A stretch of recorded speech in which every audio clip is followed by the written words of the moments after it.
Bueno, pues muy buenas tardes a todos, todas. Pues nada, un placer el estar aquí, sobre todo un placer el poderos detallar de un caso que, bueno, llevé hace unos años, ¿vale? Pero es un caso que tiene sus peculiaridades, sus cosillas, y entonces pues he decidido que lo iba a traer y así exponerlo.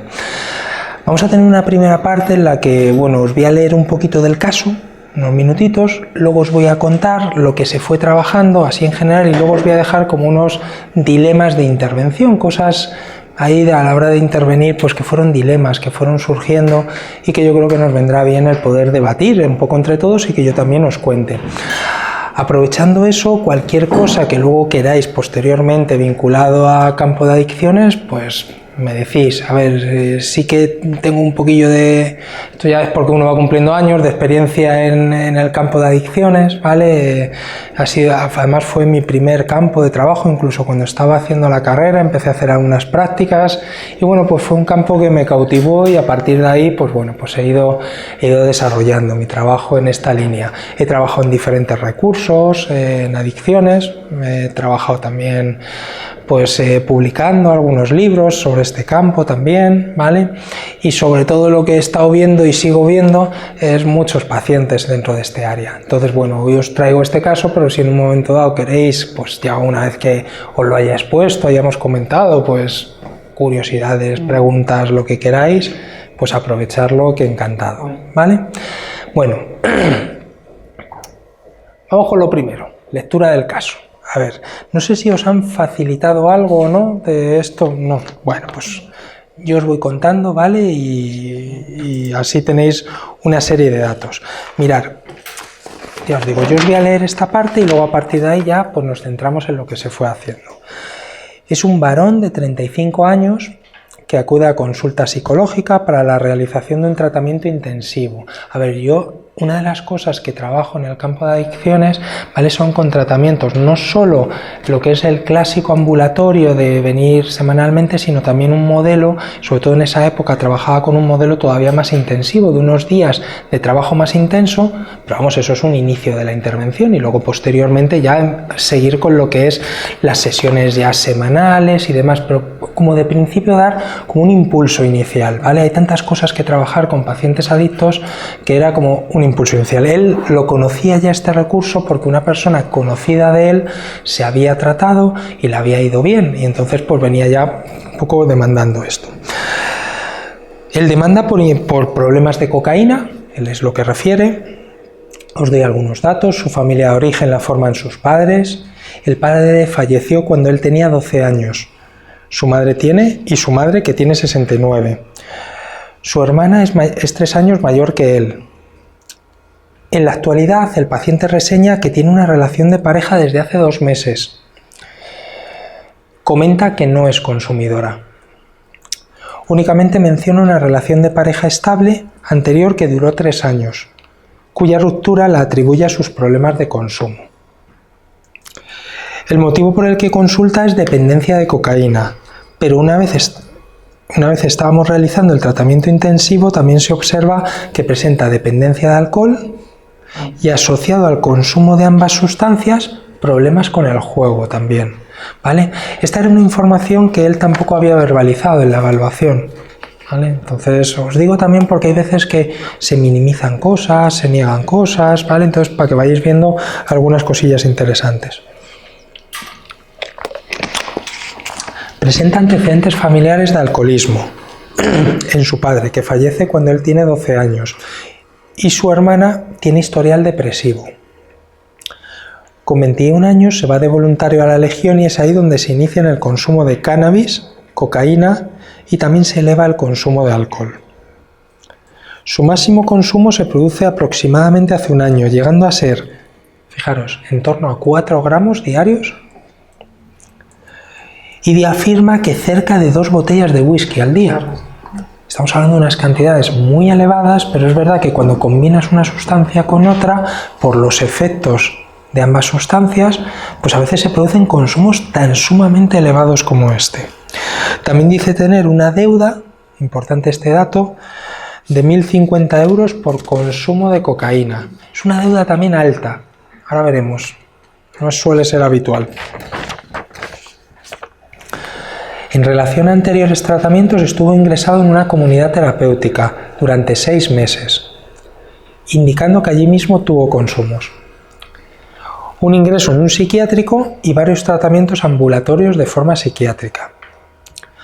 En 2 informes que facilita al paciente, se observa que añadido al diagnóstico de dependencia de sustancias aparece el de trastorno límite de la personalidad.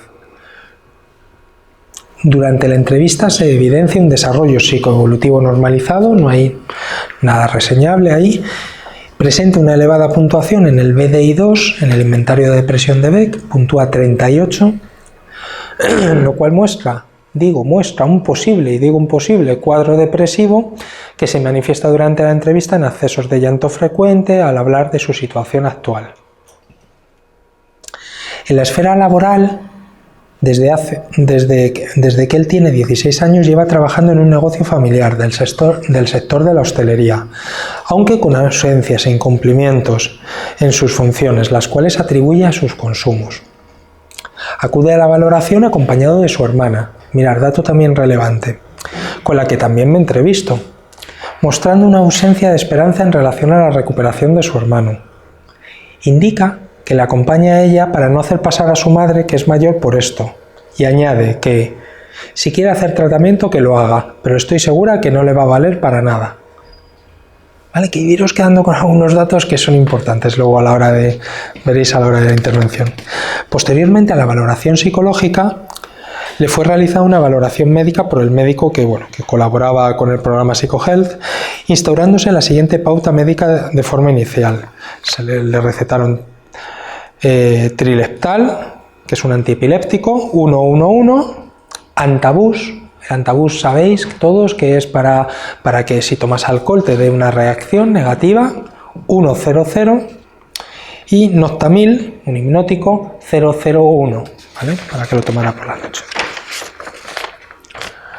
Una vez completada la evaluación médica y psicológica, se procedió a la realización del tratamiento intensivo, transcurrido una semana. Durante la intervención intensiva mostró una alta adherencia al tratamiento y motivación hacia las estrategias que íbamos trabajando.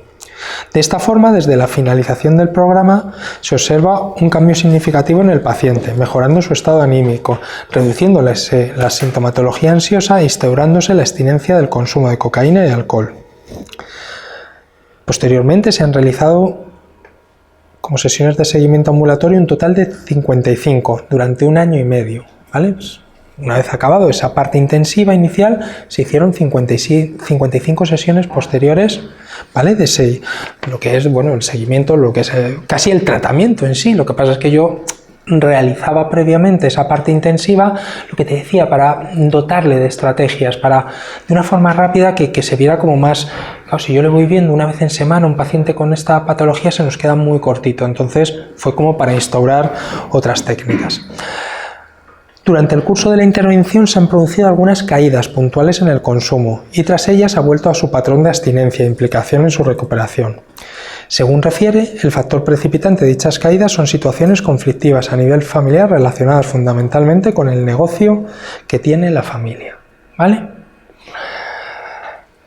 Os he contado así a nivel general y ahora lo que voy a entrar es a iros contando estrategias concretas que se fueron trabajando, ¿vale? Estrategias concretas y luego acabaremos con unos dilemas, unas cosas así, de algunas cosas que os he dicho, algunos dilemas a la hora de la intervención. Como hemos dicho, se hizo una evaluación psicológica del paciente, también la hermana participó en la evaluación, recordar un poco lo que dice de forma significativa, y una valoración médica que le ponen ese tratamiento médico. Os he contado lo que es el programa PsychoHealth, o sea, algo intensivo y demás.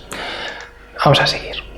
A ver, dentro del programa hay como una serie de pasos que yo sigo normalmente, según en el primer momento que empezamos con la intervención, que es, hacer una acogida. A ver, una acogida lo hacéis siempre, con cualquier caso, pero una acogida especial porque tú piensas que no es lo mismo venir a un sitio diciendo que tienes un problema de ansiedad, que eres un alcohólico, que eres un drogadicto, que eres... Son términos que tienen sus connotaciones y eso hace que en ocasiones, que haya que tener una acogida especial. Sí que una de las cosas que hacía siempre que empezaba el programa es la aplicación de unos test que yo aplicaba, el BDI y el SCL-90R. ¿Por qué lo volví a aplicar cuando empezamos el programa?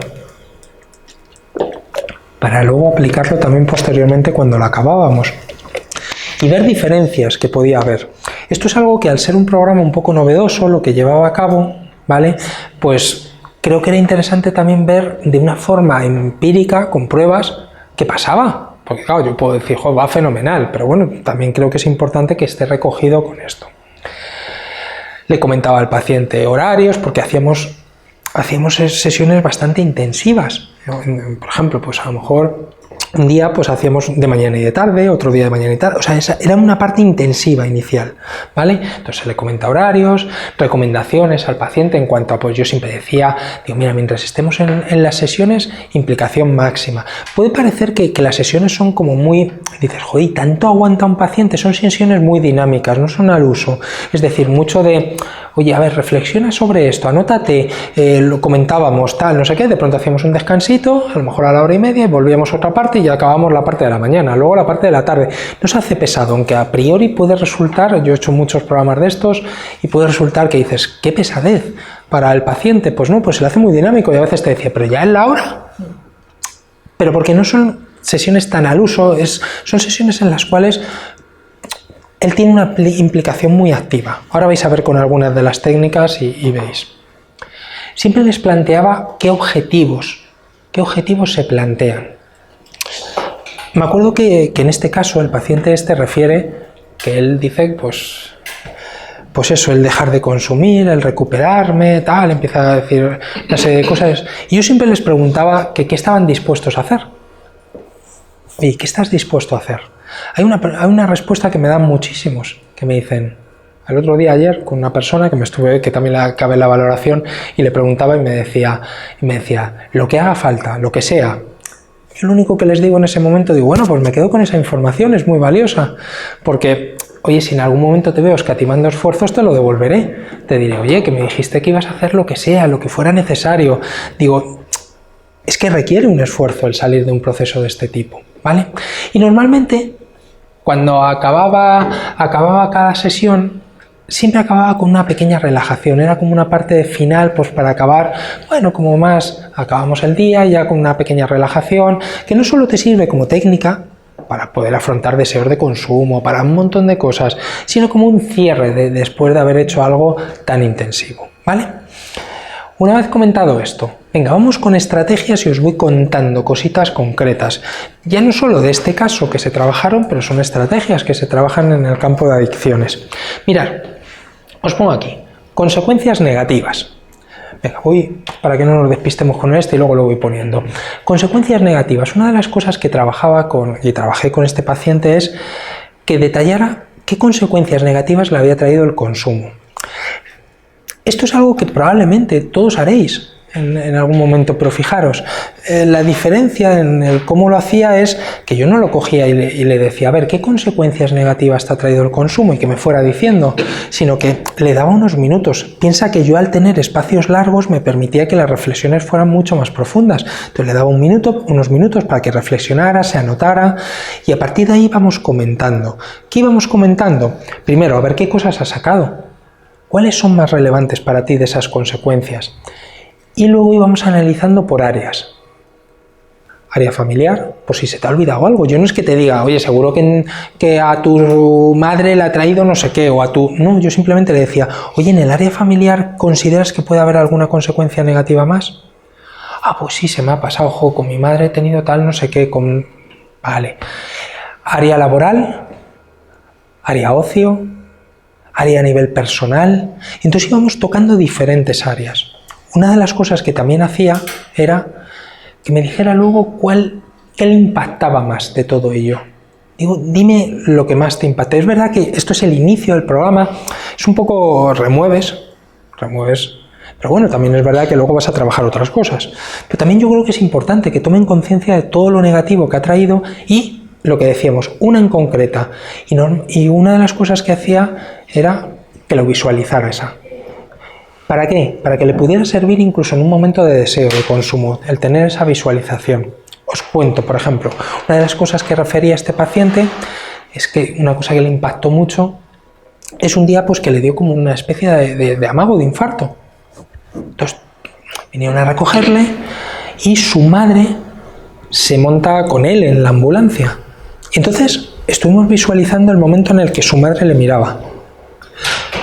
Ese momento en el que tu madre te está mirando, mírale la cara, descríbeme qué es lo que, pues eso, incluso las sensaciones que él tenía de frío, de tal. ¿Por qué utilizamos esto? No solo para que tomes conciencia de todo lo que te genera, sino porque en un momento de deseo tú puedes intentar visualizar eso. Y eso va a ser un freno en el consumo. Si tú en ese momento lo asociamos para que tú hagas algo de esto. Entonces estuvimos trabajando, lo que os digo, con los deseos, con las consecuencias negativas. Otra de las cosas que es importante, esto es algo que les llama muchísimo la atención cuando trabajas este otro punto. Consecuencias negativas de dejarlo. Esto suena rarísimo. Yo cuando le digo a algún paciente, ¿y qué hay de negativo en que tú dejes de consumir? ¿Qué me dicen? ¿De negativo? Nada. Y hombre, si no hubiera nada, ya lo habrías dejado. Tiene que haber algo. Indagar porque siempre hay algo. Cosas de lo más variopintas. Pueden ser desde que, oye, es que tengo, pues no sé, en un momento dado, mira, ayer con una paciente, sé que me voy a veces a otros casos, pero para ilustraros, me decía una paciente, claro, yo ahora, por ejemplo, cuando hago, cierta actividad, consumía alcohol. Claro, lo consumía para relajarme. Claro, ahora ya, para relajarte no vas a tener el alcohol, eso es algo, tendrás que tener otra cosa. Ahora de primeras es algo, entre comillas, negativo, no tienes tu estrategia que has utilizado hasta ahora.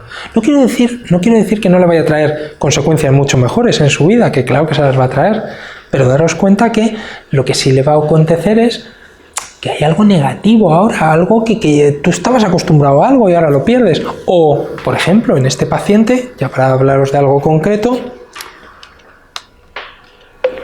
incluso tema económico.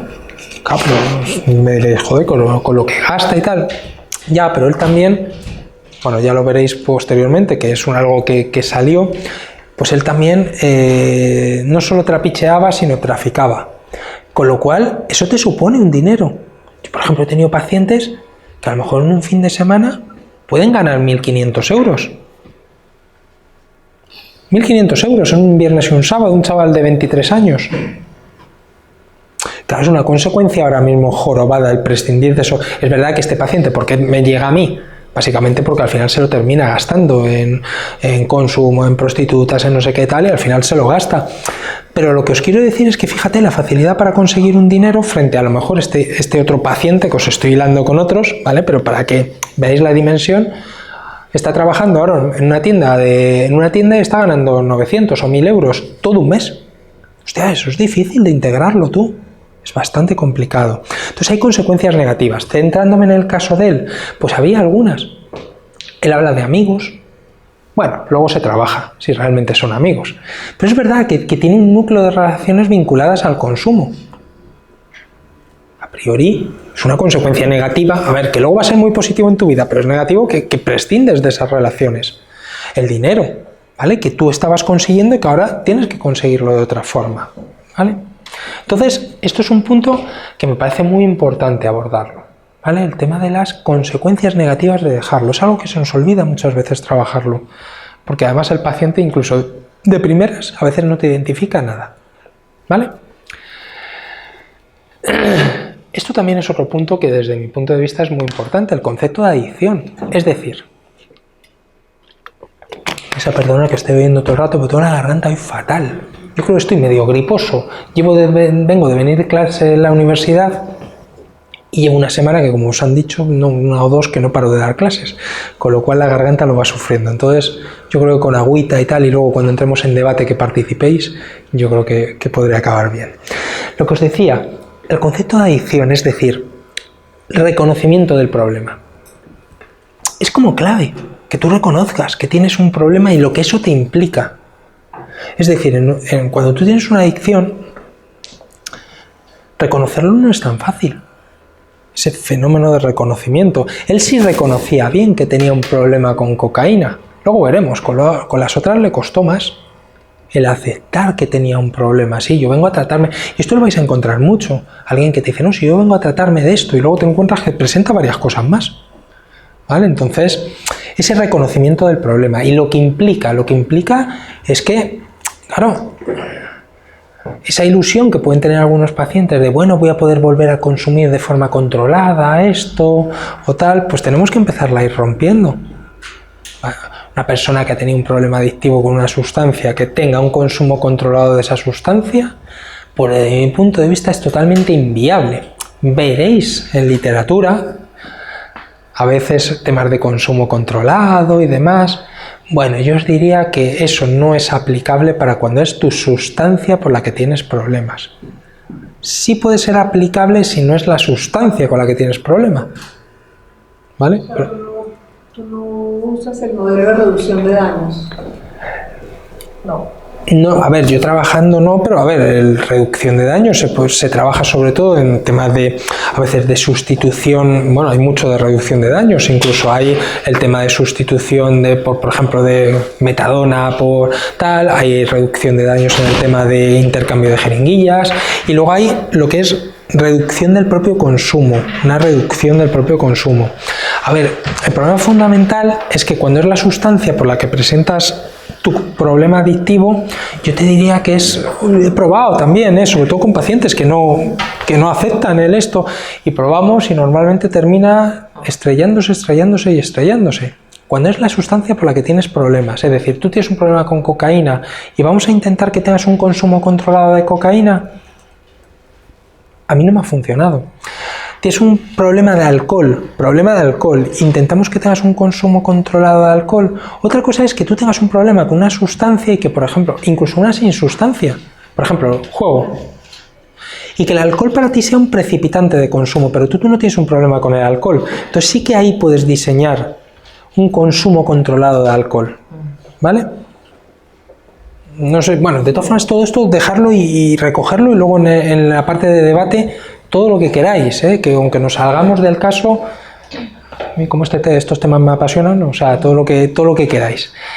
Entonces había que tuviera ese reconocimiento. Él tenía el reconocimiento con su problema de cocaína, pero él de primeras no tenía un reconocimiento de que tuviera un problema con el alcohol, que lo tenía, y con el juego. Entonces tuvimos que trabajar ese reconocimiento para que vea. Yo normalmente lo trabajo que vaya identificando síntomas que son característicos de una adicción, y ver hasta qué punto te ves identificados en ellos. Si te ves identificado, si los tienes, pues parece que lo cumples. Oye, tú plantéate lo que haces con esto, pero desde luego el que sigas intentando tener consumos de alcohol, jugando y demás, no sé hasta qué punto vas a poder salir, y además como estás dispuesto a lo que sea, valóralo también. Otra parte que estuvimos trabajando fue con los deseos de consumo y las estrategias. A ver, los deseos de consumo es muy importante que los identifiquemos. Esto es algo que a veces los pacientes lo valoran como algo negativo, el que tengan deseos.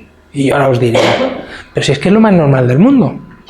Es decir, si es que lo raro, sobre todo sospechar cuando alguien te diga que no tiene ningún deseo de consumir, eso es lo extraño. Verlo con un ejemplo. No sé, ¿aquí hay alguno que sea fumador o fumadora? Yo era fumadora hasta hace un año. Hasta hace un año, pues enhorabuena de que lo hayas dejado, eso para empezar. Pero si hasta hace un año eras fumadora, cuando en tu época de fumadora, imagínate simplemente, momento en el que, no lo sé, lo tenías asociado, imagínate un momento en el que hacías un descanso. Descanso, yo qué sé, en un curso. Tú llegas y ahora coges y hacemos, si hiciésemos, que no, aquí no lo hacemos, el descanso del curso, lo lógico es que te vengan unas ganas de fumar. Lo tienes asociado, es una asociación. ¿Cuántas cosas no tienen asociados? El paciente, pues normal que aparezca esos deseos. Entonces tenemos que identificarlos. Los deseos, yo estuve trabajando con él en varias líneas. Deseos por factores situacionales y o emocionales.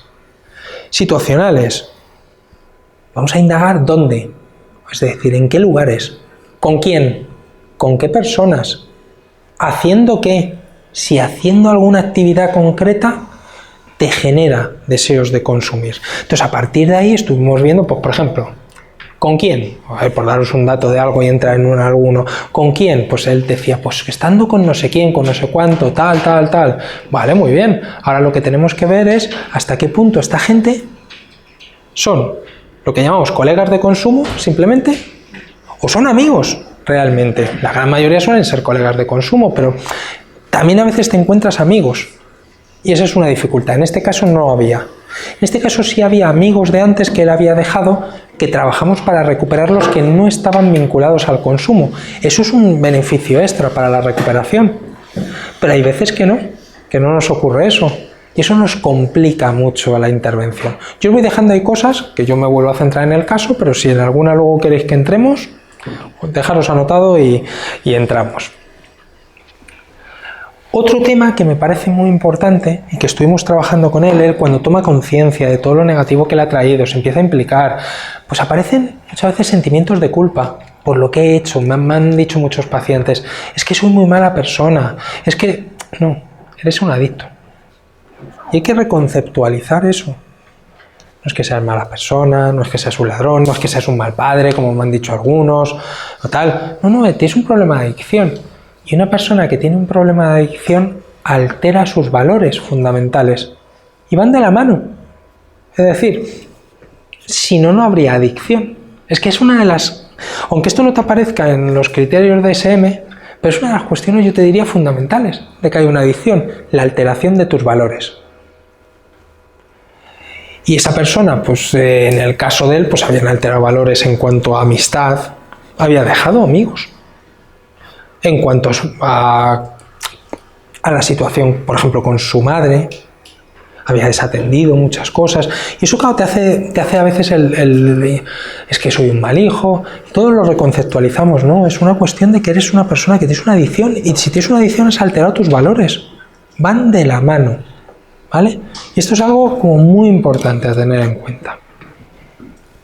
Otro tema a trabajar, que estuvimos trabajando con el paciente, lo que es una cadena de recaída.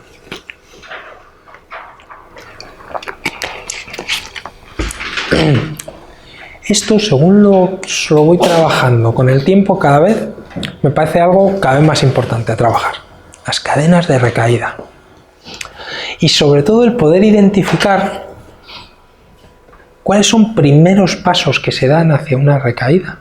Primeros pasos que a lo mejor no le das ninguna trascendencia, pero que sí que son muy relevantes. En este caso, ¿vale? Estuvimos trabajando en este caso, como teníamos más tiempo y tal, trabajamos sobre los dos. ¿Cómo podría ser una posible recaída tuya? Está bien que la anticipemos. ¿Para qué? Para intentar dotarle de herramientas en cada paso y sobre todo que identifique pasos iniciales. Muchas veces esos pasos son pasos cognitivos, que no le damos importancia. Por ejemplo, yo ahora mismo, imagínate que yo tuviera un problema de adicción al alcohol. Y yo cojo y mientras ahora ya acabo mi clase y digo, por una copita no pasaría nada. Es un mensaje que me acabo de dar. Y si yo no me abordo ese mensaje, pues un mensaje que puede ir luego a otro. Porque por un día que tomé una copa, no. Y además, si os dais cuenta, son como los primeros mecanismos donde entra a formar parte de algo que también es muy importante trabajar con los pacientes, que es el autoengaño. El autoengaño tiene una característica, que es que el mensaje tiene una parte de realidad. Pero claro, aplicado a él la tiene. Es decir, el mensaje, si tú te dices por una copa no pasa nada, coño, es verdad, si tomara alguien una copa y ya está, nadie estaría ahí conmigo. La cuestión es, ¿esto es real para él? ¿Se tomó una copa y ya está? No es real. Pero fíjate, el mensaje te facilita y luego a partir de ahí pues a lo mejor tú vas dando pasos. Entonces esos pasos son los de la cadena de recaída. También me interesa mucho que me expliquen si han tenido un tiempo de abstinencia alguna que les haya ocurrido. Os cuento esto un poco el por qué me parece muy importante. Y es porque, como me decía este paciente, me cuenta una vez que estuvo un par de meses sin consumir, digo, ¿y qué te llevó a consumir nuevamente? Y me dice, se me cruzaron los cables. Claro, se me cruzaron los cables ¿Qué hago yo? ¿Cómo intervengo? Tenemos, no sé, si os han dado alguna estrategia para descruzar los cables, pero yo no la tengo. Quiero decir, es que no me vale eso. Pero es verdad que los pacientes, no, se me cruzaron los cables y acabé consumiendo. ¿Qué es lo que ocurrió? Pues nada, y se van. No sé si está así. Y se van como al último punto. O sea, tú imagínate que una cadena tiene bla, bla, bla, bla, bla, pasos que vas dando. Y se me van aquí. Dicen, pues nada, que de pronto me cuenta pues que estaba de pronto en un bar con uno y nada, y me ofreció cocaína. Ay, y no fui capaz de decir que no. Ya coño, pero esto estás aquí. Ahora la cuestión es, ¿qué de pasos has dado entre medias? Y es verdad que se identifican un montón de pasos. La cuestión es, ¿por qué está con ese ahí? ¿Por qué está en ese bar concreto? Es que son bares concretos, que los que sabe que a lo mejor hay consumo. Es decir, hay muchos pasos previos. Tenemos que identificar pasos por aquí, porque es más fácil intervenir, darte la vuelta y llegar aquí. Ya desde aquí, volver aquí es extremadamente complicado, ¿vale? Entonces, a mí me interesa que vean que no se cruzan los cables y ya está, sino que se van dando una serie de pasos. Claro, yo en el caso del paciente había ido a un bar concreto, había quedado con una serie de gente, había empezado a beber allí, no sé qué tal. Es que vas dando pasos. Vamos avanzando en tu cadena de recaída, ¿vale? Entonces, bueno, pues otra de las cosas que estuvimos trabajando y que me parecen importantes reseñar. Más cosas. Os pongo aquí. Psicoeducación respecto al estado de ánimo. Recordad, el estado de ánimo aparentemente estaba afectado. Es verdad que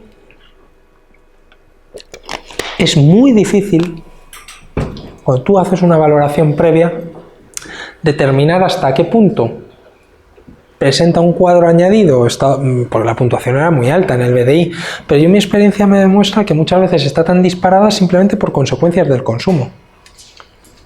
Y luego se va abordando y tal, y no presenta como tal un cuadro depresivo, aunque hay otros que sí.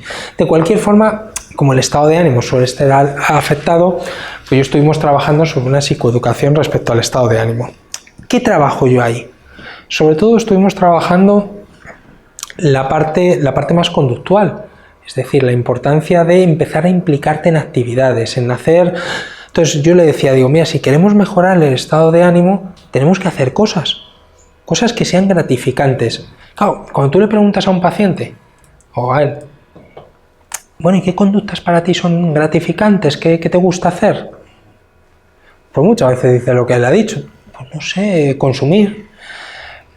Vale, ¿qué te gustaba previamente antes de consumir? Dime actividades. O ¿qué crees que si no hay incluso eso, ¿qué crees que te podría gustar? Pues no sé, me gusta el campo. Pues oye, te puedes implicar en alguna actividad de, no sé, de senderismo, de tal. Es decir, intentémosle movilizar.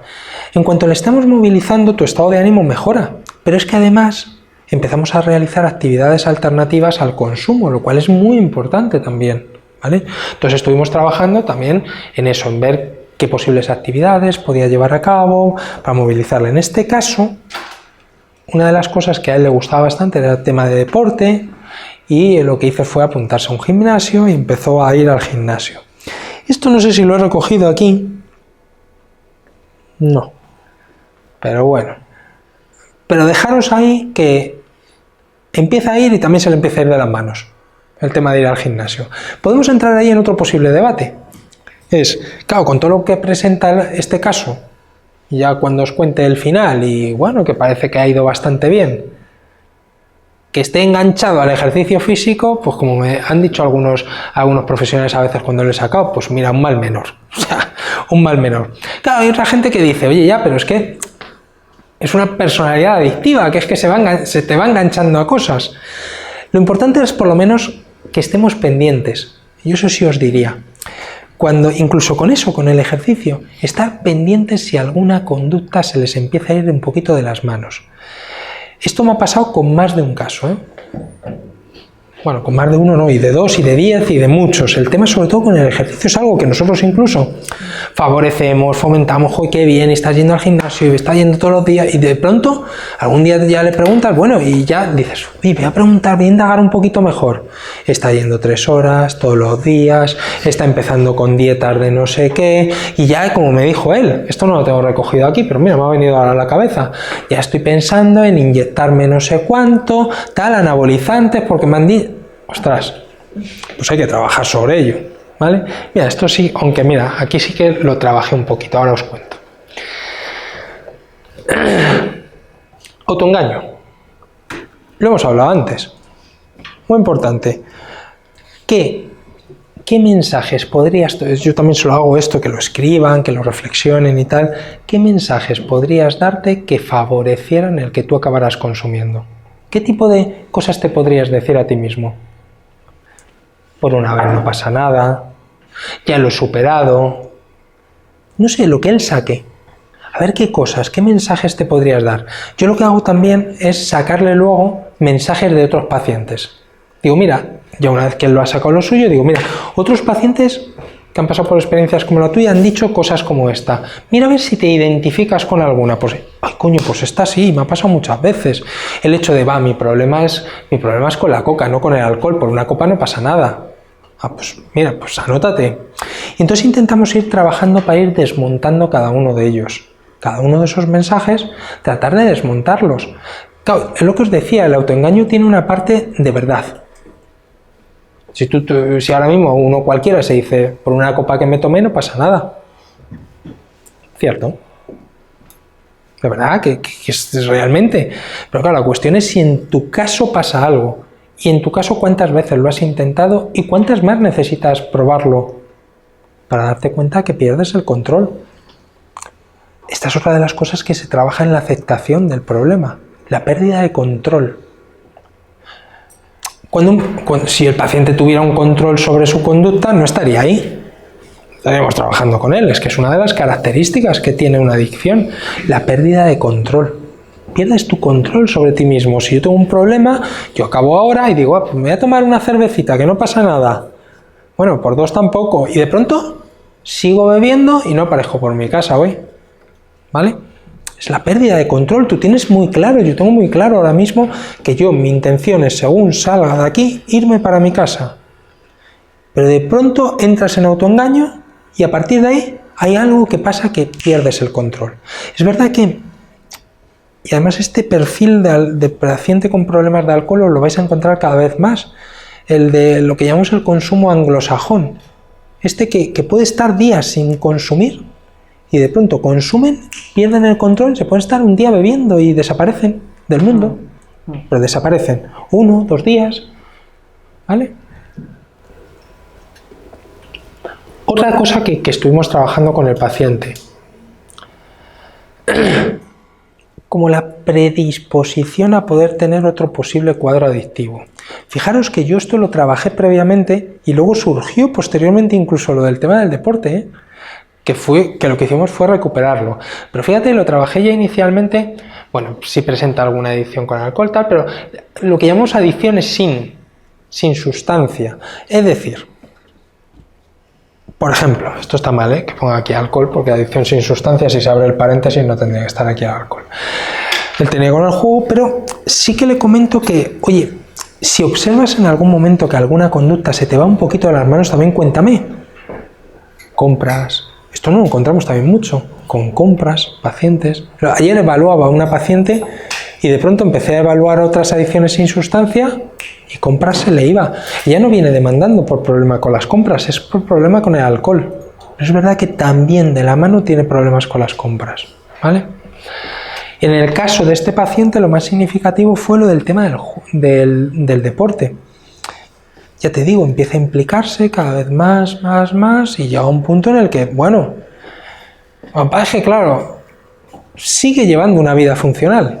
Entonces, claro, ahí podemos valorar. Yo lo que sí le he dicho es, o lo que le comenté en su momento es, oye, cuidado, es que no es una cuestión de que nos vayamos enganchando a cosas. Es verdad que esto es súper funcional para ti ahora, porque, vale, sí, va 3 horas, pero su vida sigue. cumple con su trabajo, cumple con sus cosas, con lo cual, bueno, no es que presente una adicción como tal, pero es verdad que, ostras, parece que estás sustituyendo una cosa por otra. Está bien que hagas ejercicio, estás bien, ¿qué tal? Pero, oye, ¿qué pasa si ahora no vas un día? ¿Qué pasa si, como le pasa a mucha gente, que si estás lesionado y no puedes entrenar? Que hay gente que, en cuanto a eso, se revuelve un poco. ¿Vale? Y otra de las cosas que estuvimos trabajando, también muy interesante, es proyección a futuro. ¿Cómo ves tu vida en un año si sigues consumiendo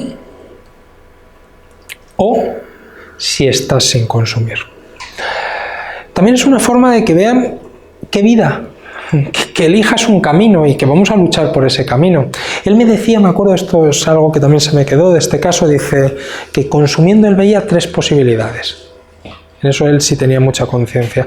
Que yo en un año, si siguiera consumiendo y tal y como lo estaba haciendo, acabaré o muerto, o en la cárcel, o en un psiquiátrico. Eran las 3 opciones que daba. Muerto porque en uno de los consumos, o sea, son burradas, él es consciente que eran cantidades extremas lo que estaba consumiendo.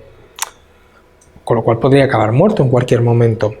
¿En un psiquiátrico? Pues porque eso dice, mira, yo cada vez eso, en consumos empiezo a hacer cada vez más cosas y una de estas me quedo en la cárcel por eso, porque él, como os decía, él estaba ya manejando cantidades de droga altas, tal, y sabía que en una de estas pues podía, bueno, pues le podrían pillar y acabar en prisión, ¿vale? Sin embargo, a un año vista presenta otro tipo de vida, pero también esto es importante que lo abordéis, porque muchas veces es una vida ilusoria. Y también tenemos que bajar y decir, oye, cuidado, dejas de consumir, pero no quiere decir que la vida se va a convertir en color rosa. Tú imagínate, pues si en un año estoy sin consumir, tendré una pareja, ya estaremos buscando hijos, no sé qué tal, te empiezan a contar una vida que dices, bueno, vamos a ver, has dejado de consumir. Bueno, por ejemplo, un paciente me decía hace no mucho, pues dice, bueno, pues no tendré discusiones con mi pareja. Bueno, hombre, pues a lo mejor tendrán menos, ¿no? Pero alguna pues tener. Y sobre todo tienes que estar preparado para ello, pues si crees que no la vas a tener. También algunos piensan que le van a tener como en algodones. Como ha dejado de consumir no se le puede decir nada. No, la vida sigue. Tú tienes que estar preparado para afrontar que en un momento dado, oye, te digan algo, o sea, que no es...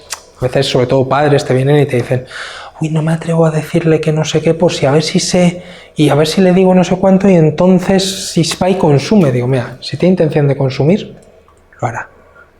Con lo cual, tienes que seguir la vida con normalidad, no podemos tenerle en algodoncitos, no le digo nada, no hago nada, no sé qué. Es verdad que tienes que estar, las familias tienen que tener también una formación para ver cómo intervenir, pero eso no implica que le tengan que tener entre algodones, ¿vale? ¿Y se hace esa intervención con los familiares también? Sí, yo trabajo con los familiares.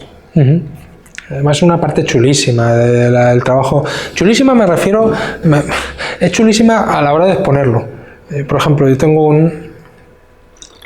fíjate, si me gusta el tema, que dentro de nada, pues tengo bueno, fuera de aquí, dirijo un experto en adicciones en el Colegio de Psicólogos, y yo tengo un módulo. Como lo dirijo, pues ya te pones tú los módulos que más te gustan y eso. Y entonces un módulo que tengo es sobre intervención con familiares de adictos, 10 horas de trabajo. O sea, que además es algo que muchas veces a la gente no se les forma bien en esto, porque claro, yo por ejemplo aquí mismo, cuando hago los módulos de intervención en adicciones, doy pinceladitas, claro, tengo 22 horas en total, claro, yo, en esto es un curso de 150 horas, entonces se puede dejar un tiempo alto para eso. Y te digo que es muy chulo porque hay multitud de cosas que, bueno, luego si queréis alguna pinceladita también en la parte de la discusión, me preguntáis, pero claro, ¿te puedo dar alguna pinceladita? Pues fíjate, y por eso te he dicho lo de las 10 horas, pues fíjate, si daría para abordar sobre temas, y es un tema súper interesante, es un tema que yo me he ido metiendo cada vez más, y es un tema muy, muy interesante, la de cosas que pasan, En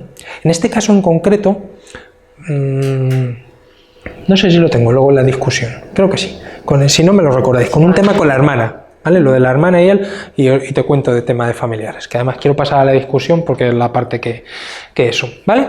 Y luego ya, pues, cierre del programa, conclusiones, resumen, aplicotes, fecha ya para la primera sesión ambulatoria, y a partir de ahí fuimos haciendo las 55 sesiones de seguimiento, que son las sesiones al final también de intervención propiamente dicho, las que haríamos normalmente, pero lo que te quiero mostrar es que aquí la habíamos como dotado de cosas. En un espacio corto de tiempo te doto de estrategias, que estés un poquito más fuerte para empezar ahora, pues eso, a ir afrontando cosas. Pero bueno, el tratamiento no es eso, porque hay alguna gente que dice, pues hago esto estos días y ya está. No, eso es un impulso inicial. Luego el tratamiento es todo lo que conlleva posteriormente, ¿vale?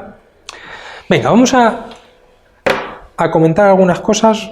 Vamos a ver a lo que nos da tiempo y si no, pues vamos viendo.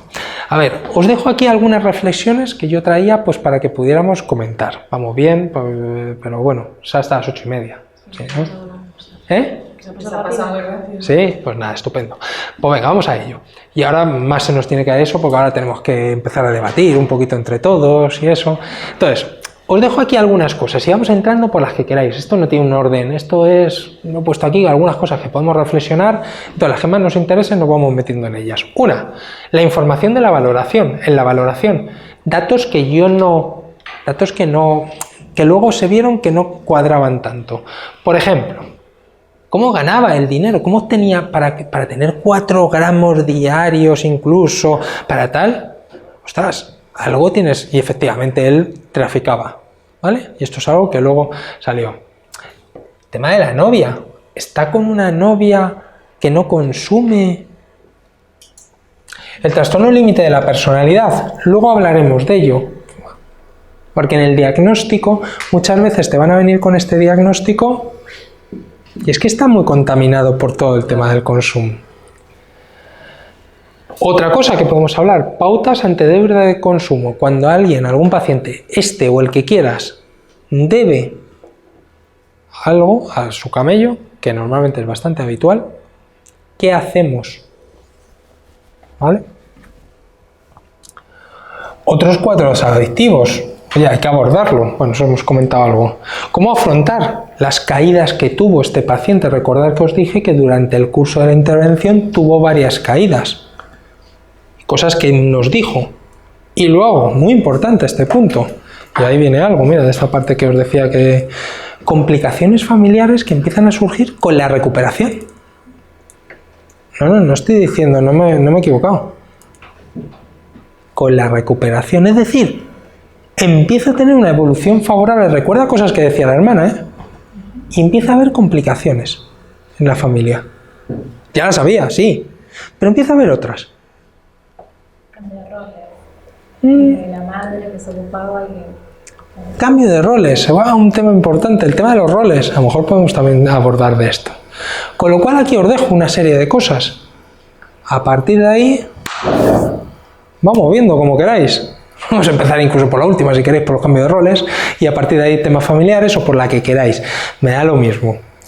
O por temas que os vayan interesando.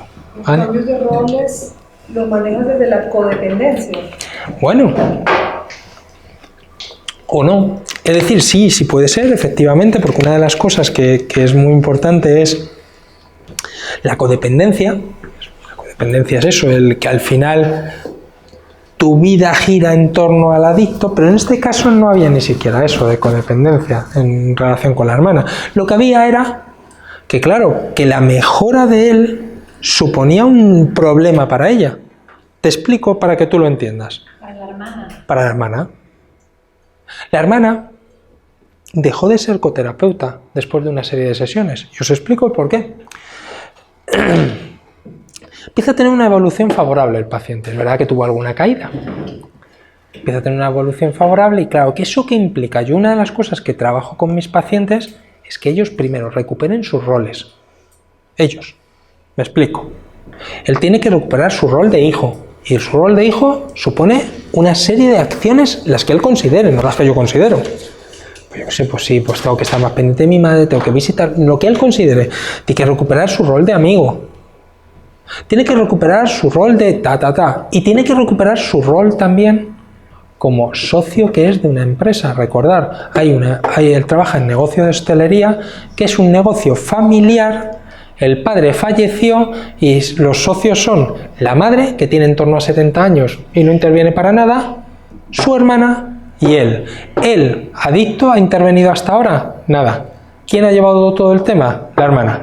¿Qué ha supuesto esto? Pues un dato que te doy un dato concreto. Él me decía, dice, pero ¿cómo puede ser que mi hermana diga que lo que da el negocio es no, para repartir 1.000 euros a cada uno, cuando ella tiene un coche de 75.000 euros, cuando sus hijos van a un colegio privado de 800 euros cada uno y tiene no sé qué?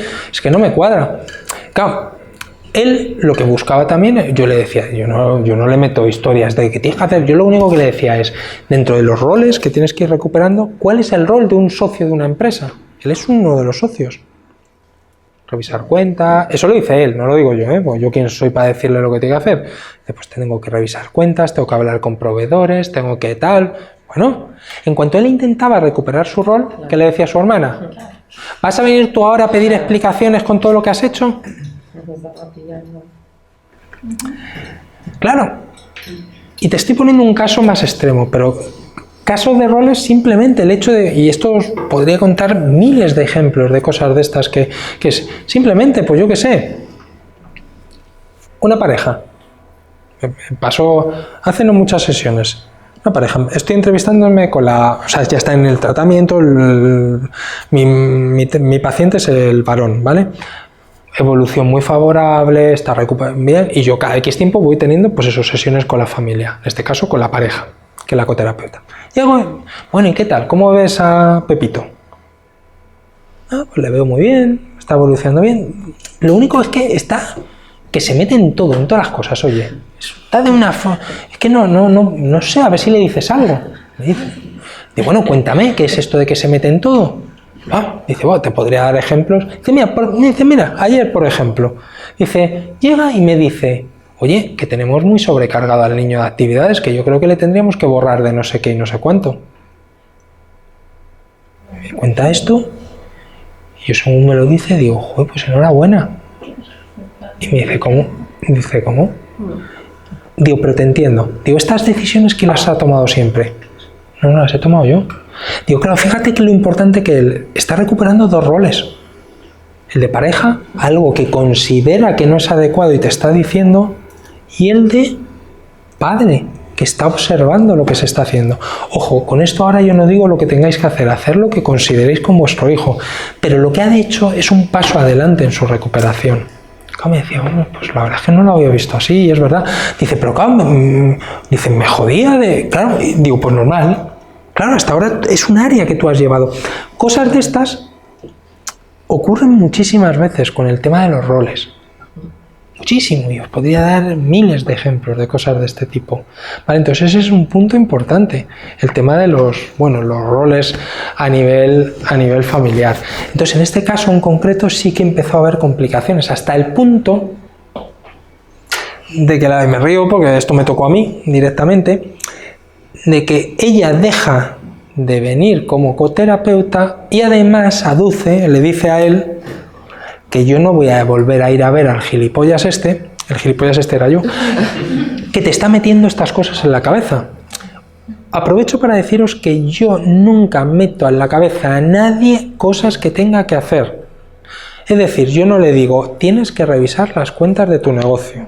En la vida, lo que sí hago es lo que os he dicho, eso sí que lo hice, claro, tienes que ir recuperando los roles que has perdido. Y un rol es, ya te digo, y estuvimos trabajando con el rol de amigo, y pues mira, a esta gente, pues les tengo que llamar, y tengo que tal, y que tengo que quedar con ellos, y estar pendiente de que tienen hijos y tal, lo que él considera. Yo quién soy para decirle cuál es el rol que tienes que tener con un amigo. Pero claro, también entramos en el rol, en la parte laboral, de que era socio. Entonces, claro, él es el que dice, pues tengo que pedir no sé qué, tengo que hacer no sé cuánto, pues ya está, pues cúmplelo, lo que tú creas que es el rol, como le decía en otros. Pues dejó de ser la coterapeuta. ¿Vale? Entonces, un tema. ¿O no? Estaba pensando que eso también puede llevar a otra vez caídas, porque mira, a ocupar... Cosas que le han llegado a decir a este paciente. Por ejemplo, un día, a lo mejor estando en el bar, tal, no sé qué, está diciendo, oye, pues yo creo que, imagínate, pues vamos, oye, ¿qué tal si hacemos esto mejor así? Porque, joder, yo creo que así no está bien para los clientes, tal. Bueno, cosas normales. Joder, macho, es que estabas mejor cuando consumías, que no te metías en tantas historias. No os digo que esto sea así, siempre, pero por ejemplo hay casos en los que acontece. ¿Vale? Y es verdad que en alguna de estas tuvo algún consumo. Fue fundamentalmente ligado a eso, a la frustración de decir, joder, estoy haciendo cosas que es esto y encima recibo esto, tal, pero verdad que hubo que entrenarle también para eso, ¿vale? Esa parte no la controlas tú ya. Pero hoy es importante que esto lo puedas llevar a cabo. Me llamó la atención lo que decías de qué pasa si el consumidor tiene deudas con el camello. Sí. ¿Lo llamaste? Vale. ¿Será que es algo habitual?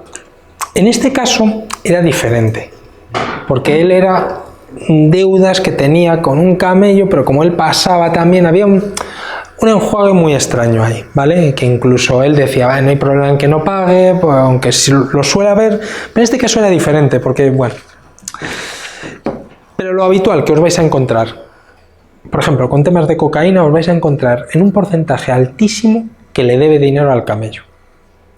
Y yo os diría, a nada que reflexionéis, ¿y por qué?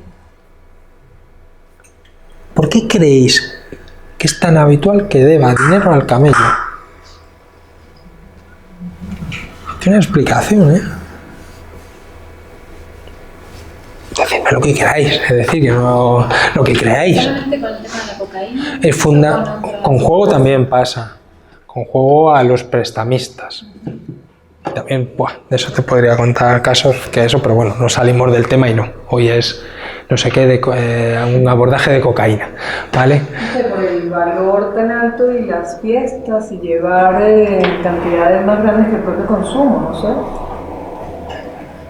Igual el camello le permite, digamos, le fía de esa manera porque sabe que en un momento en el cual el consumidor esté desesperado, va a conseguir el dinero, sea como sea, robando de cualquier manera, si le va a conseguir el dinero, le va a pagar y volver a consumir. Él no va a dejar de consumir, él va a necesitar siempre, por eso lo va permitiendo. Porque le permitió traficar. En este caso, a ver, digo en casos en los que ni trafiquen, ni siquiera. Básicamente va en línea de lo que comentas añadiéndole algo. Porque si yo soy el camello, ella es persona que le estoy fiando, yo la tengo pillada, es decir, ella tiene que volver a pagarme a mí. Cuando me vuelve a ver a mí me tiene asociado con consumo, con lo cual probablemente yo vienes con los 60 euros para pagarme el gramo que me debes y yo probablemente te volverás a llevar tu gramito o dos y yo te lo fío sin ningún problema, pero no porque soy, que a veces lo confunden, si es que fíjate, es que no, si es amigo. Pues claro, esto parece que lo hacen, y no, tiene una estrategia detrás buenísima. Todo el mundo sabe que las deudas por tema de drogas a camellos hay que pagarlas. Es decir, eso es algo que es un acuerdo tácito que existe y que no se lo va a saltar la gente, pues sabes que puedes tener problemas. Con lo cual, a partir de ahí, yo te fío sin ningún problema. Y mejor que siempre que nos quede algo pendiente siempre. Eso hace que tengamos que estar en contacto, que yo te pueda llamar fácilmente para decir, oye, que me tienes que pagar no sé qué. Y tú a mí me tienes asociado con consumir. Con lo cual, si tú me ves... La deuda, perdona, fue muy alta. En este caso era distinto. Claro, en este caso era distinto porque él... A ver, os saco otra cosa del caso, que no se cuenta. ¿Cuánto vale un gramo de coca? Pues en torno a 50, 60 euros. Sí.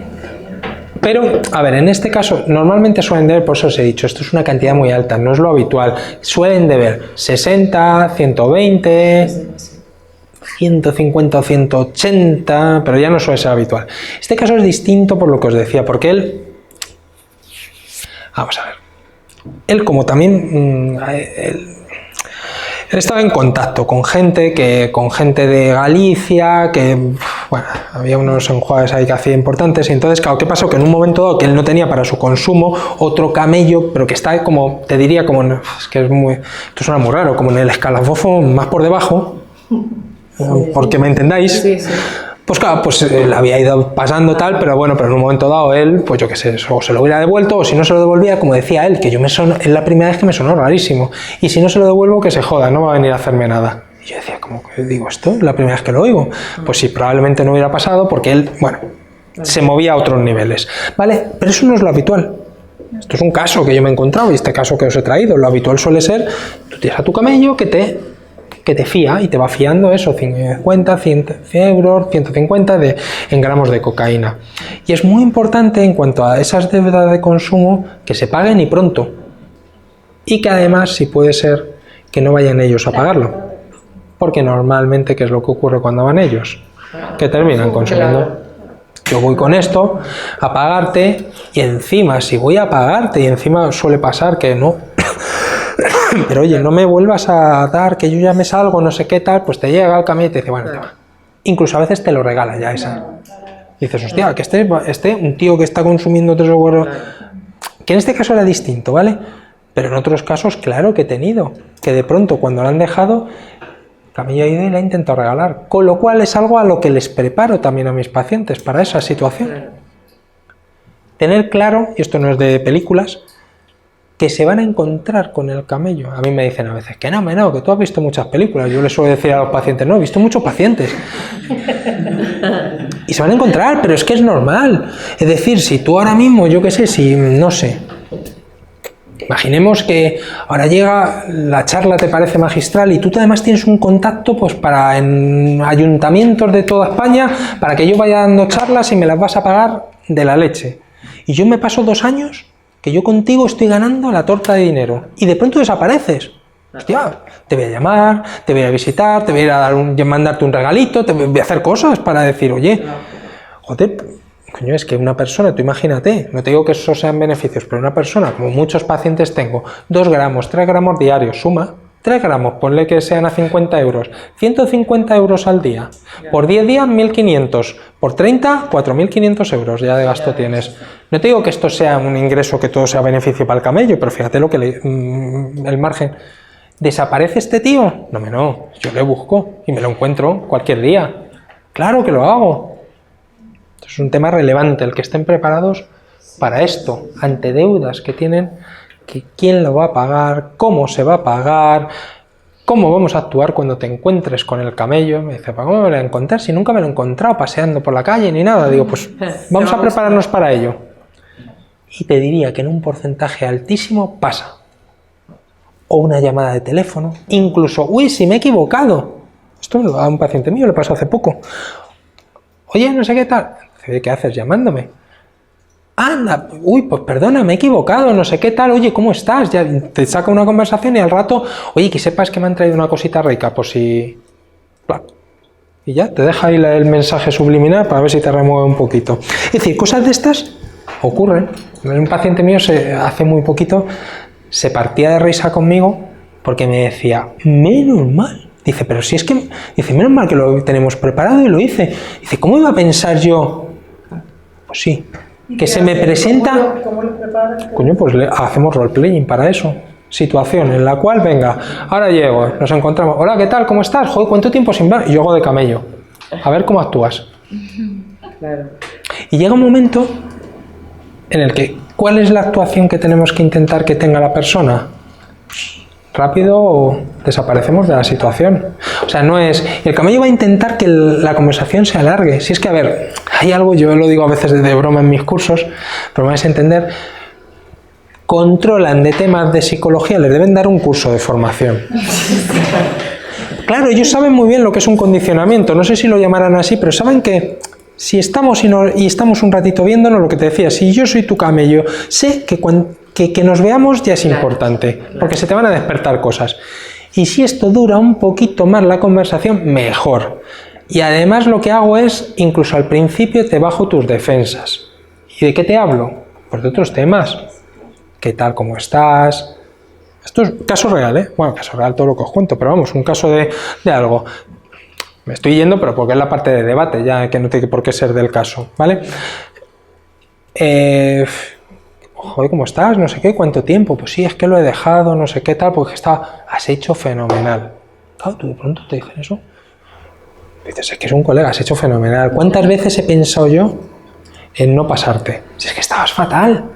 Jo, pues sí, es que lo estaba, pues me alegro que lo veas, porque no sé qué, tal. Pues sí, tío, te has hecho muy bien. Sí, pues he empezado un tratamiento con un psicólogo, tal, no sé qué, tal, pues muy bien, no sé qué, tal, tal. Y cuando acaba todo, coge y en un bolsillito, mira, como este, le dice, bueno, toma, esto, pero oye, con cabeza, no como antes lo hacías. Y de pronto se encuentra con aquí, con medio gramo en el bolsillo. Pues sí, tenemos que estar preparados para eso. Porque, a ver, no te digo que pase siempre, pero me ha pasado en muchos casos. Claro, tú piensas que este paciente mío, este otro, que es del que os estoy hablando, en torno a 3 gramos diarios. Mucho. ¿Vale? Venga, vamos con otra cosa. Y luego sacamos lo que queráis. ¿Cómo afrontar las caídas? Este paciente tuvo diferentes caídas y es muy importante que lo vean como parte de un proceso, porque claro, él cuando caía, me acuerdo que me decía, entonces ya he tirado todo, la primera caída dice, entonces ya he tirado todo por la borda, no sé, claro, entre que te viene la frustración, no ha servido para nada todo lo que he hecho. ¿Cómo no va a servir para nada el que hayas estado un tiempo en abstinencia y que hayas vivido otra vida? Eso es algo que siempre lo vas a tener ahí. Y si has sido capaz, puedes volver a serlo. Y vamos a aprender qué es lo que ha pasado para que nos levantemos y sigamos el camino. Es decir, pero ahí es una parte motivadora muy importante y también muy importante que ahí la familia esté entrenada en cómo actuar. Si la familia lo que hace es, ya lo sabías, si estabas esperando el momento para, pues le terminas de hundir. Tenemos que intentar que eso, que lo vean también la familia como que es algo que puede acontecer y que formará parte de ese proceso. ¿Vale? Entonces, en este caso hubo varias caídas, en la primera se vino abajo un montón, pero es verdad que, oye, entendí, me decía, pero ¿me lo dices en serio, José? Es que ahora como decía, empiezo a ver una luz, pero no sé. Digo, a ver, es un momento muy crítico. O sea, esto no quiere decir que no tenga importancia lo que ha ocurrido. Claro que la tiene, pero claro que no has tirado por la borda lo que has hecho. Todo lo que has aprendido nos va a servir para seguir adelante, nos va a servir para que te agarres a, oye, que has vivido otra vida durante este tiempo. Oye, qué bien que la hayas vivido, pues ahora compensa que sigas disfrutando de esto, de esta vida, ¿vale? Bueno, vamos a abrir debate con vosotros de cosas que del caso o no del caso, de lo que queráis, que tenemos 15 minutitos, así que muy chulo para que me preguntéis sobre lo que queráis, ya sea, ya os digo, del propio caso este o no, o de algo de adicciones que queráis que entremos en ello y que comentemos. Yo te quería preguntar si en vez de un caso como este, que está tan digamos, metido en la cocaína, esos niveles, es un caso que es como el que la cocaína del fin de semana o algo así, ¿eso también lo tratas, o sea, se trata de una manera diferente, me imagino, o es parecido? A ver, yo la cuestión es, y una de las primeras cosas que hago es, vamos a identificar si hay una serie de síntomas que se te producen. Y a partir de ahí, si te compensa el que cambiemos esto o no. ¿Te está generando esto consecuencias en diferentes áreas de tu vida? ¿El consumo? Es que yo por eso te digo, porque conozco a gente que dice, no, pero si yo solo es cuando hay una fiesta o cuando salgo el fin de semana con amigos, tal. Si no te digo, bueno, pero ¿hasta qué punto, no? Porque ahora siempre que sales de fiesta, la tomas. Claro, la cuestión es, ¿esto te genera alguna consecuencia? ¿Área familiar? ¿Área económica? ¿A nivel personal? Sí. Es decir, vamos a ver si te está generando cosas.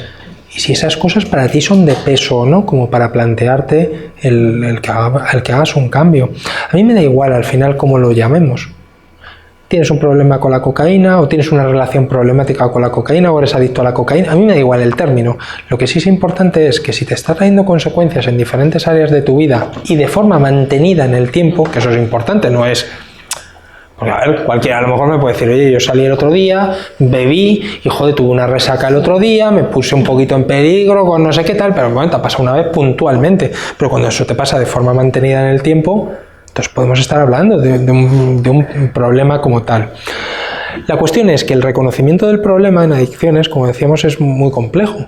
Sí. Entonces, claro, pues a veces tienes que trabajar en la línea de, bueno, ¿te está trayendo consecuencias? Tal.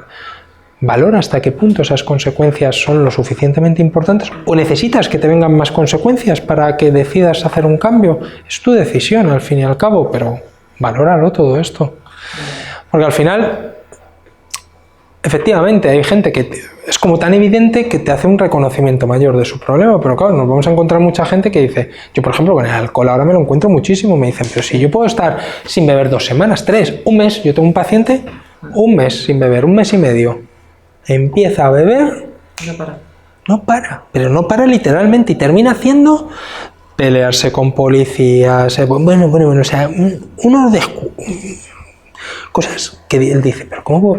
Bueno, claro, es que pues es un indicador te da consecuencias, pierdes el control, alteras valores. ¿Qué más necesitas para identificar que tienes un problema con el alcohol? Que puedes estar sin consumirlo 30 días, ya, pero es que es un patrón distinto. Es que hay patrones distintos de personas con problemas de alcohol o con personas con problemas de cocaína. ¿Vale? Pero es verdad que esto, pero fíjate, te llego más lejos. Y con adicciones sin sustancia, el reconocimiento del problema, pues ya no te digo. Sí. Claro, pues es que, yo qué sé, adicción a, pues eso, lo que dicen, nuevas tecnologías, pero bueno, si todo el mundo lo hace, si no sé qué, y la justificación todavía es mayor. Aunque estos mensajes os los vais a encontrar igual en personas con consumo de cocaína, ¿eh? Yo tengo un paciente que me decía, muy cachondo el mensaje, me dice, bueno, y digo, ¿y cuánto consumes? Me dice, pues como todo el mundo. Digo, bueno, ¿y cuánta gente consume? Y me decía, pues, joder, de mi edad todo el mundo. Vamos a ver, tenía 35 años. Digo, ¿qué porcentaje de la población entonces tú consideras de españoles? Y digo españoles porque hay datos. Y yo le podía decir. Claro. Digo, de españoles consumen cocaína. Le pregunté, ¿qué han consumido en el último año cocaína? Y dicen, ¿todo el año? Pues por lo menos un 80%. No es ninguna tontería que diga eso. ¿Por qué? Porque él está relacionado con su entorno, es todo de consumo, entonces es lo que ve. Claro, entonces creía que un 80%, entonces yo le saqué unos datos, para eso vienen bien los datos, conocerlos, le saco unos datos y me decía, el último año a lo mejor es un 3,2% de la población, entonces me decía, imposible, esto la gente miente. Digo, bueno, la cuestión es que esto se hace de forma bianual desde el año 95, esta encuesta, digo, pero no sé yo si toda la gente se pone de acuerdo para mentir sobre esto. Te tendrás que plantear quizá es eso, ¿qué pasa con tu entorno? Exacto, tu entorno es un entorno de consumo. Dime. Quería plantearte un caso. Dada la personalidad del paciente, esta situación, esta historia que has comentado, si como te has dicho, por ejemplo, tiene una lesión, como tengo que estar en el gimnasio, ¿no? O acabo, y esa lesión le impide durante un tiempo X hacer esta nueva, que parece adicción, más o menos funcional, pero que tiene él, ¿qué probabilidad estimas tú de que haga o una recaída en cocaína o que le aparezca una nueva adicción que suple ese tipo de personalidad que él tiene? Pues es previsible que puedan pasar cosas de estas. Lo que yo te digo es que mi trabajo fundamental va en hacer un foco en muchas otras actividades. Es decir, no podemos poner el foco en una sola. Él es verdad que lo estaba poniendo en eso, pero es verdad que empezamos a ampliar con otras cosas.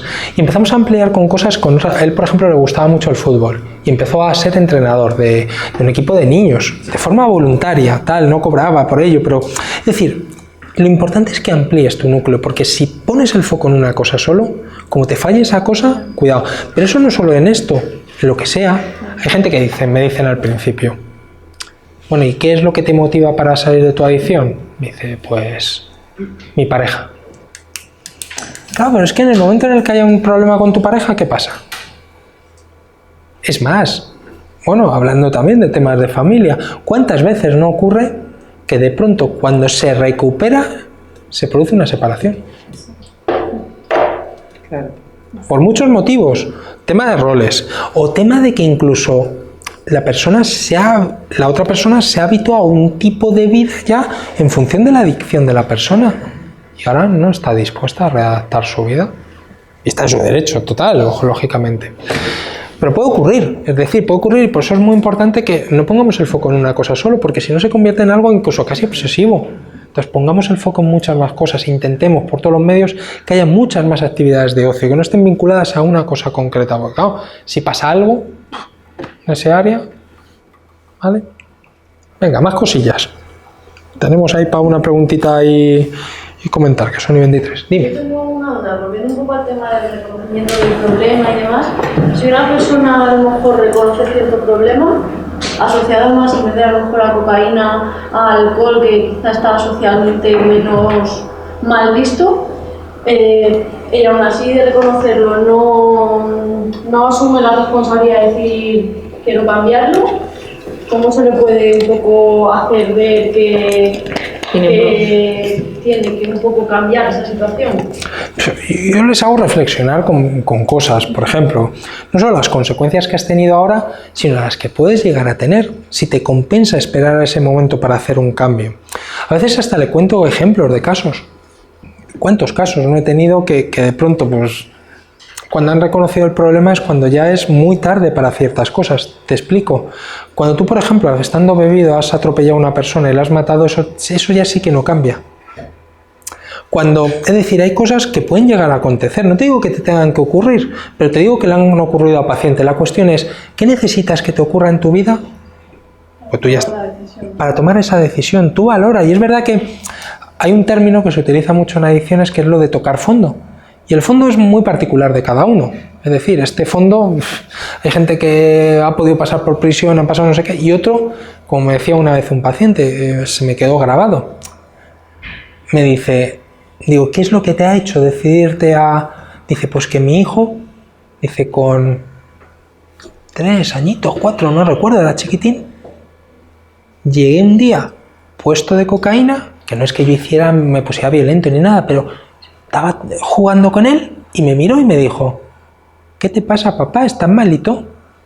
Entonces es como decir, hostia, mi hijo se da cuenta de algo, y entonces lo decía llorando y dice, fue el momento que dije, hasta aquí. Claro, pero hay algunos que yo qué sé, que pasan por una prisión, pasan por no sé qué, y no. La cuestión es, ¿qué necesitas que te ocurra? Valóralo, ¿qué necesitas que te llegue a ocurrir para que eso? Cuando tú ves que hay un problema, ¿qué necesitas para dar ese cambio? ¿Hasta dónde vas a tener que llegar? Quizás sería mejor que ahora mismo que no hay unas consecuencias todavía más graves, pero claro, es verdad que al final tú le haces reflexionar a la persona, pero la persona es la que decide. Y hay pacientes que al final deciden, pues no, pues nada. Es que a ver, si no quieres trabajar, yo puedo hacer algunas sesiones, además de lo que se llama entrevista motivacional, ¿vale? De entrar ahí pues para que reflexiones cosas, para qué tal, para hacerte intentar ver, para que entres en ambivalencias, para tal. Pero eso me da un juego de 2 o 3 sesiones más. Yo no puedo estar de continuo así y la persona, bueno, si no pasa nada, si no sé qué, si tal, y bueno, pues trabajar un par de sesiones o 3 así, si no, pues oye, lo que les digo a veces, eso, valora, yo estoy aquí para cuando quieras, esperemos que si alguna vez apareces no sea porque vengas con unas consecuencias muy graves. Y quizá ahí el papel de la familia también puede ser importante, ¿no? Mucho. Se puede ayudar a educar un poco o darle pautas para que también intervengan. Total. Otro de los puntos que trabajo mucho en la parte esta, en el curso que estaba comentando antes. Sí, muy importante. ¿Qué pautas le podría dar a la familia? Muchas. No tapar consumos. Por ejemplo. O sea, es decir, si eres mi pareja, no llames a mi trabajo diciendo que estoy con gripe porque ayer estuve consumiendo. Tú simplemente tú no tapas ninguna consecuencia, que la afronte yo. Por ejemplo, no entrar en chantajes. Si no me das para, por ejemplo, si es mi madre, si no me das para consumir, ya sabré yo cómo conseguirlo, ya veré. Pues lo siento mucho cómo lo consigas, me dará mucha pena, pero yo no te voy a dar dinero para que sigas en esto. Es decir, hay pautas, por ejemplo, si son unos padres, que vayan los dos en la misma dirección, no como pasa muchas veces. Uno dice y el otro tapando da o hace. No, los dos en la misma dirección. Entonces hay una serie de mostrarles cómo se sienten ante el consumo de la persona.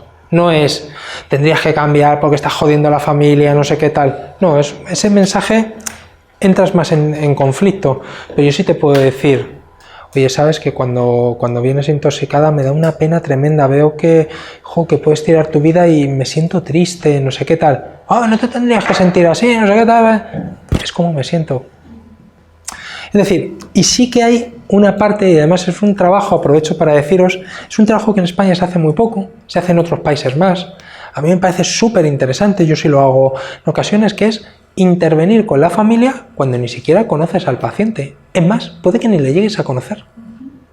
pero intervienes con la familia, haces a lo mejor una serie de sesiones, 6, 7 sesiones, donde incluso haces ensayos para ver cómo, cuando se sienten con él, cómo abordar la situación, cómo tal, cómo afrontar tal, y haces una serie de sesiones que les sirvan para, primero, que ellos se vean como más empoderados, más como para saber cómo actuar, no que vayan actuando un día hago una cosa, otro día otra, no, llevar un criterio, ¿vale? Y eso es muy importante, que lleve un criterio. ¿Para qué? Pues para facilitar, y digo facilitar, que el posible paciente dé el paso de ponerse en tratamiento, aunque no sea ni conmigo, porque a lo mejor ya, como ha estado conmigo, bueno, da igual, de que vaya a cualquier recurso, a cualquier otro, si hay muchos recursos en adicciones, pero ya el mero hecho de tenerles preparados. Joder, me han dicho a veces familiares, joder, es que, dice, por lo menos ahora mismo veo que hago las cosas con una lógica. No te digo que no me siga doliendo, claro, como no le va a seguir doliendo, que su hijo, su hija, su pareja siga teniendo consumos, joder, pues claro que te va a doler, y eso yo no lo puedo quitar de ninguna forma. Lo que sí puedo hacer es que se sientan como más preparados para afrontar ciertas situaciones, eso sí. ¿Vale? Bueno. Yo pensaba que muchas veces viene la familia pedir ayuda más que la propia persona, que también puede estar la... Pero muchas veces si la persona no les acompaña consideran que no se puede hacer nada. Y es verdad que podemos hacer cosas, que podemos trabajar previamente en eso. Es decir, que ese trabajo lo podemos llevar a cabo. ¿Vale? Bueno, os lleváis unas pinceladitas de este campo de adicciones, que es un campo muy apasionante. Es verdad que cualquiera de las cosas daría pues para pararnos, pues fíjate, me habéis sacado de familia y te cuento lo de las 10 horas, o si te hablo de, yo qué sé, de cualquier estrategia, pues daría pues para hacerla más detallada, pero bueno, es la exposición de un caso y lo que se pretende es, bueno, pues que os lleváis unas pinceladas y que, bueno, si os interesa el tema podáis profundizar un poquito más, ¿vale? Así que nada, un placer el haber compartido este ratito con vosotros, con vosotras.